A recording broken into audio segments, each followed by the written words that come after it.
Good evening, everyone. It is Sunday, June 11th, 2017, and it is hot. I'm here just to give you a quick rundown of the Microsoft 2017 E3 press conference, just to give you the news and quick impressions if you are only reading titles and not knowing what exactly these are about. They opened with a brief overview of Project Scorpio, many teraflops. The official name for the Xbox Scorpio will be the Xbox One X. That's a lot of X's in one name. The release date is November 7th, 2017. And spoiler alert, because they don't tell you until later in the press conference, the price will be $499 US. It also is going to be smaller than the Xbox One S, so slightly smaller. I think that's because they actually have a liquid cooling system inside. They went on from that to show Forza Motorsport 7 with a new trailer. They actually debuted the brand new real-life Porsche 2018 GT2 RS, which is nice because Porsche normally is a latecomer to the Forza franchise, and they're going to be there from day one. That's kind of cool. Next, they went into probably my number one thing of the show was the world premiere of Metro Exodus. The third installment in the Metro series, starting with Metro 2033, moving on to Metro Last Light. Brief, I guess, not demo because they didn't have anyone playing it, so it was a trailer, gameplay trailer. Showed some really, really cool foliage, a lot of new types of monsters, demonstrated a lot of staples of the franchise, including scavenging for ammo, scavenging for resources, sometimes not killing the thing that's attacking you, moving on. And the biggest thing is there was a train. Looks like your base or the main thing you'll be doing is working with a train that's moving across the countryside. So it looks like we might get to spend more time above ground than in previous franchises. Second, they moved on to the world premiere, technically the world premiere, of Assassin's Creed Origins that had already been leaked, but we actually got to officially see the name and to get a first gameplay trailer set in ancient Egypt, I think around 1000 BC. Looked very Assassin's Creedy, but it all looked very good. Looks like they added a little bit more RPG elements to it, and that's not a bad thing. I haven't really been that interested in the Assassin's Creed franchise for a while, but looks pretty cool, and I might jump into that one. Probably not, but I might. Moving on to PlayerUnknown Battlegrounds. If you've been on Twitch at all lately, you've seen this iteration, which was from the Arma 3 mod, moving on to DayZ and a whole bunch of other things. And then PlayerUnknown Battlegrounds is the distilled version of the 100-man Survival Fest. That will be coming console exclusively to Xbox One this fall. Originally, it's just been a PC game, but that's really cool. Very fun game. A lot more people could try it. They had a world premiere of a new kind of cel-shaded, low polygon, but really cool exploration game multiplayer called Deep Rock Galactic Danger. Looks kind of fun. They went on to a new trailer for State of Decay 2. Trailer was more State of Decay. Looks fun. I'm not really into the zombie survival games as much, but they did announce spring 2018.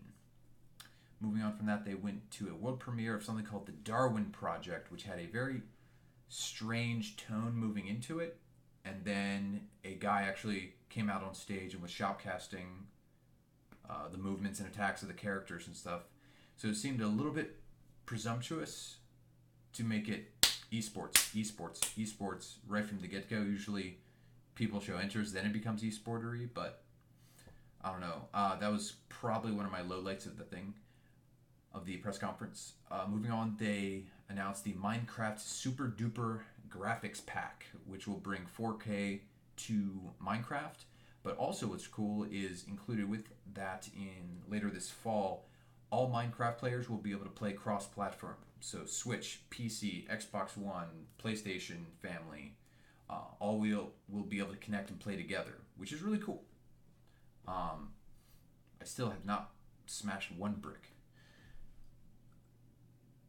Oh, next they moved on to the world premiere of Dragon Ball Fighter. It is a 2D fighter, not any of this weird 3D multi faceted, cutscene heavy or quick time event heavy fighter. Just a straight up 2D Dragon Ball fighter, and it looks amazing. It looks beautiful.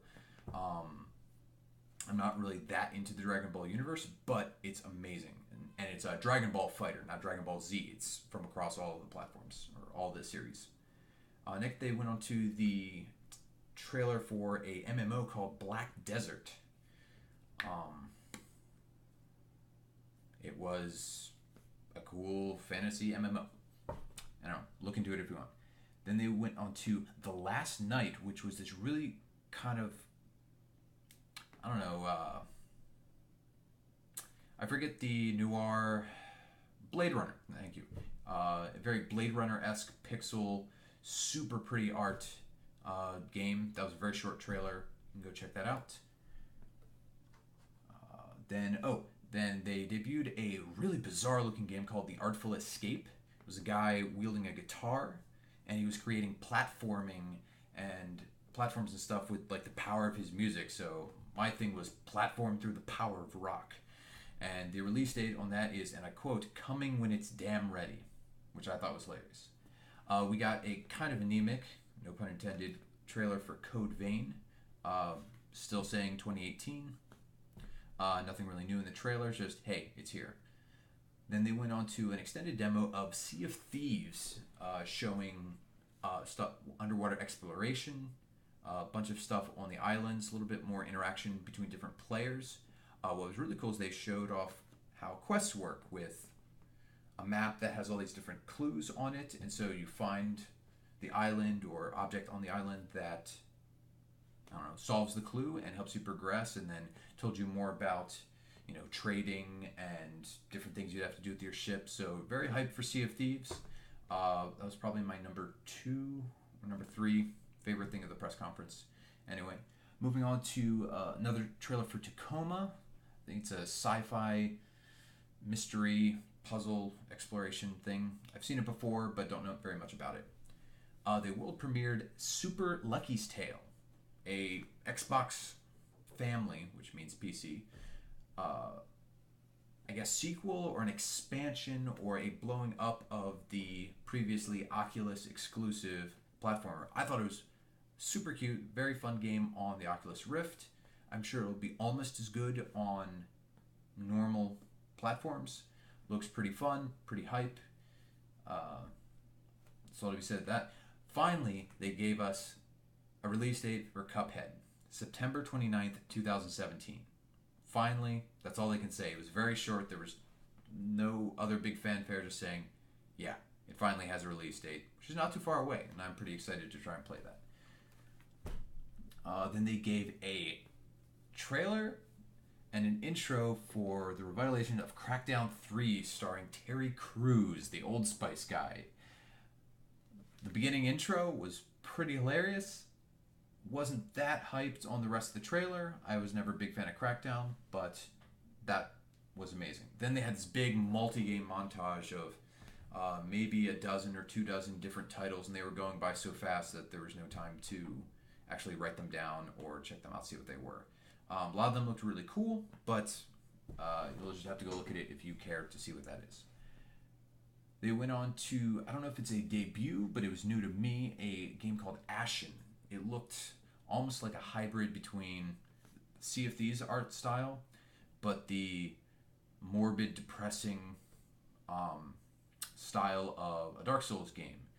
The combat looked pretty intuitive, kind of Soulsy, but it had a really good tone. I'd like to learn more about that game. The world premiere, Life is Strange Before the Storm. So this, I believe, is a prequel to the existing Life is Strange, and the first episode will be November 8th, 2017. Then they went on to a great demo of Middle-earth Shadow of War.